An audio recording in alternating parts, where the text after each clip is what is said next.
Hello students, welcome to Adishri Publication. In our today's English class, we are going to see your chapter number 14 and the name of your chapter number 14 is The Boy and the Robbers. Okay, so what topic we are going to cover in this chapter, my dear students? Let's see. What would you do if you were caught by robbers? आप क्या करोगे बच्चों अगर आप कहीं travel करो और आपको रॉबर्स पकड़ ले? तो रॉबर्स का मतलब ये चोर होते हैं, ठीक है?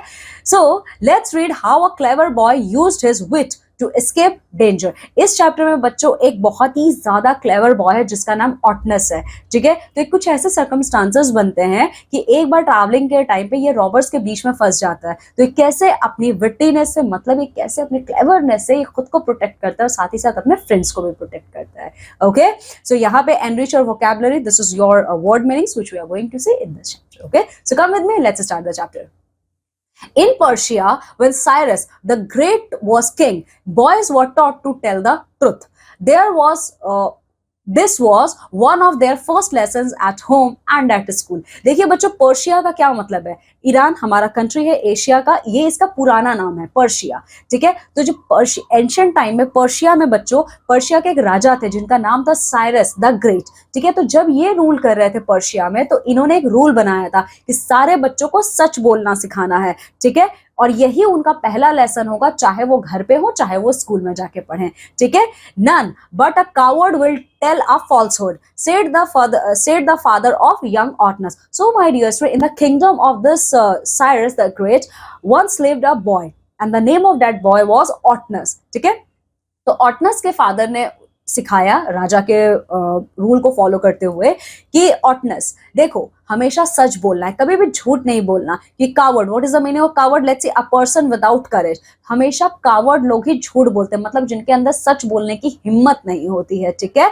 Truth is beautiful, always love it, said his mother. और ऑटनस की मम्मी ने कहा कि सच ना बहुत ज्यादा ब्यूटीफुल होता है, so always follow the path of this beauty. Okay, when Otnus was 12 years old, his parents wished to send him to study in a famous school in a distant city. तो जब ऑटनस 12 साल के हुए तो Otanes के parents उनको एक दूर शहर में भेजना चाहते थे पढ़ने के लिए, एक अच्छे से स्कूल में, ठीक है? It would be a long journey and a dangerous one. और उनके शहर से, मीन्स पर्शिया से उस दूसरे शहर में जाना बहुत ही ज्यादा, एक तो लॉन्ग डिस्टेंस था, साथ ही साथ वो डेंजरस भी था. So it was arranged that the boy should travel with a small company of merchants who are going to the same place. Now, my dear student, what is the meaning of merchants? Let's see. A person who buys and sell goods for profit. Merchants का मतलब क्या होता है students? ये वो लोग होते हैं जो किसी भी सामान को sell करते हो and return they get profit. Okay?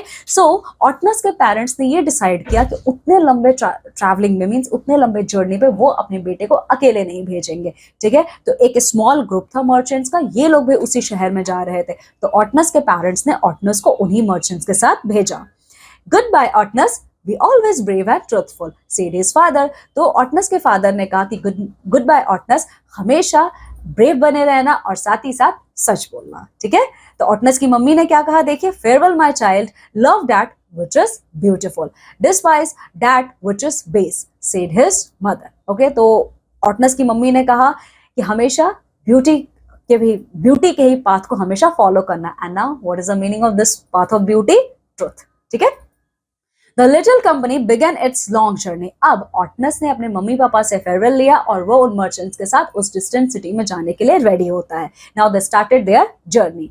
Some of the men rode on camel, some on horses. तो उस पूरे जो ग्रुप में कुछ लोग आपके कैमल्स पे बैठे थे तो कुछ लोग आपके हॉर्सेस में बैठे थे, ठीक है? अब ये लोग धीरे धीरे जा रहे थे क्योंकि सूरज बहुत ज्यादा, गर्मी का टाइम है, डेजर्ट एरिया है, ठीक है? और उनका जो वे था वो बहुत ही ज्यादा रफ था, ठीक है? तो देखिए, अचानक से जब शाम होती है, ठीक है, मीन्स जब शाम हो गई तो अचानक से all of sudden a gang of robbers sweep down upon them, ठीक है? तो अचानक से गैंग ऑफ रॉबर्स आते हैं और इनके ऊपर पूरा अटैक कर देते हैं, ठीक है?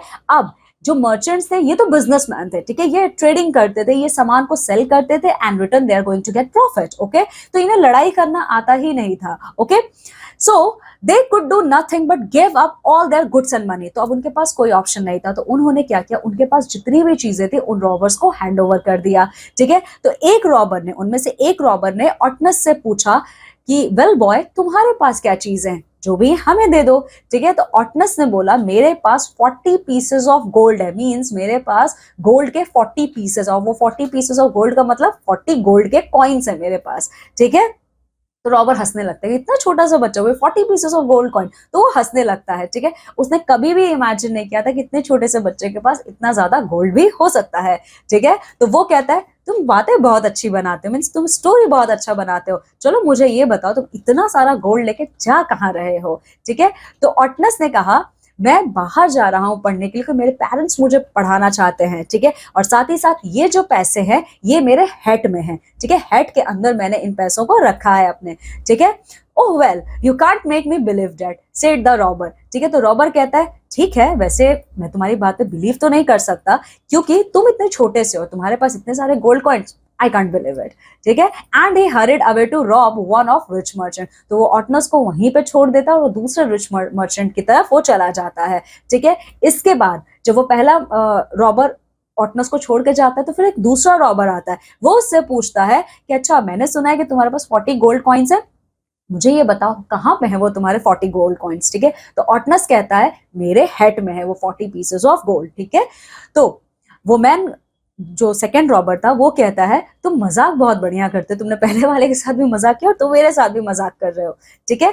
So at length the chief of the gang called to Otanes and said young fellow have you anything worth taking, ठीक है। तो ये दोनों जो रॉबर्स थे ना ये अपने लीडर को जाके बताते हैं कि एक छोटा सा बच्चा है उसके पास 40 पीसेस ऑफ गोल्ड कॉइन्स हैं, ठीक है। तो वो ऑटनस को बुलाता और कहता है कि मैंने सुना है कि तुम्हारे पास कुछ ऐसी चीज है जो हम ले सकते हैं, ठीक है। तो ऑटनस ने बोला मैं आपके ऑलरेडी 2 लोगों को बता चुका हूं कि मेरे पास 40 पीसेस ऑफ गोल्ड है जिसको मैंने अपने हेट में छुपा के रखा है, बट इन लोगों ने तो मुझ पर भरोसा ही नहीं किया, ठीक है। तो जो चीफ मींस जो रॉबर्स का लीडर था उसने कहा okay fine no problem take off your head, अपना हेड उतारो। तो जैसे ही ऑटनस अपने हेड को उतारता है तो all of sudden that leader of the robber was literally surprised क्योंकि वहां पे सच में 40 पीसेस ऑफ गोल्ड थे, ठीक है।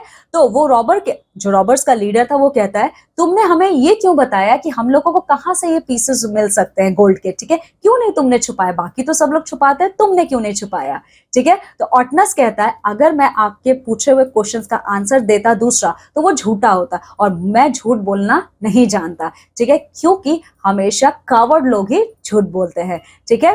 तो जो रॉबर्स का लीडर था वो बहुत ही ज्यादा सरप्राइज हो जाता है ऑटनस के इतने छोटे से बच्चे के इस आंसर से, ठीक है। तो वो सोचता है कि मैं भी तो कई बार बहुत ज्यादा कावर्डली मैंने बिहेव किया है, ठीक है, मैंने कई बार झूठ बोला, it means what I am also a coward person, ठीक है। तो वो कहता है you are a brave boy and you may keep your gold, ठीक है। तो वो जो लीडर था रॉबर्ट्स का वो बहुत ज्यादा इंप्रेस हो जाता है ऑटनस से, वो कहता है वो उस ऑटनस से कहता है कि ऑटनस ये तुम अपने पीसेस को रख सकते हो गोल्ड के, ठीक है, क्योंकि मैं तुमसे बहुत ज्यादा खुश हूं, तुमने सारी बातें मुझसे सच बोली हैं, ठीक है। और वो ये भी कहता है कि जहां भी तुम्हें जाना है अब मेरे लोग मींस मेरे गैंग के दूसरे लोग तुम्हें लेके जाएंगे ताकि तुम्हें रास्ते में कोई भी ज्यादा प्रॉब्लम ना हो, ठीक है।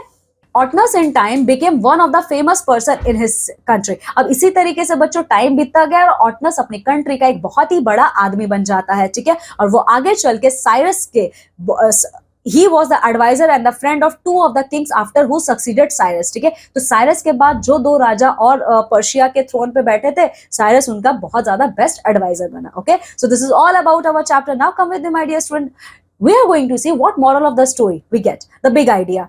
Smart thinking and courage can help you even in the toughest situation. आप किसी भी ग्रेव सिचुएशन में रहिए, किसी भी डेंजरस सिचुएशन में रहिए, if you are smart, if you are courageous, then you are going to tackle with all these problems, okay.